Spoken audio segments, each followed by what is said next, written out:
আমার সওয়াল যে পড়াটা পড়তেছে এম্মা যদি আর 5টা মানুষের সওয়াল পাল এম্মা লেখাপড়া করতো তাহলে নিশ্চিত গোল্ডেন এ প্লাস পাইতো। আমার সওয়ালের ভিতরে যে আল্লাহ কতটা জ্ঞান বুদ্ধি দান করেছে, এম্মা যদি রাত দিন 24 ঘন্টা লেখাপড়া করে ইনশাল্লাহ পাস করতেই পারবেন। আমি বাপরা যদি দোয়া না করি তো অন্য লোকের দোয়া দিয়ে কি আমার সওয়ালের কাম হবে নাকি? কই বলেছেন কই বলেছেন একটা মেয়ের ঠোঁটে যে পরিমাণ পুষ্টি থাকে তার 4-5টা ফলে পাওয়া যায় না। কই বলেছেন একটা মেয়ের ঠোঁটে যে পরিমাণ পুষ্টি থাকে তা 4-5টা ফলে পাওয়া যায় না।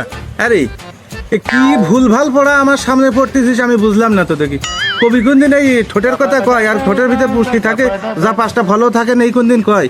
তুই বিয়ে করবি ডাইরেক্ট আমার কাছে কবি, তুই কবির ভাষায় কে কোনো লাভ আছে নাকি? তোর মতো বয়সটা আমু পার করিয়া আছে এক সময়। চুল কয়টা তার এমনি পাকেনি, দাড়ি কয়টা এমনি সাদা হয়নি। আমাকে তখন আব্বাই দেখতে বেশি হয়, আর তো ভুলভাল পড়া যাবে না আব্বার সামনে দেখতেছি। ধনকে দেখলু তুই ননিস না মনকে চিনলু না।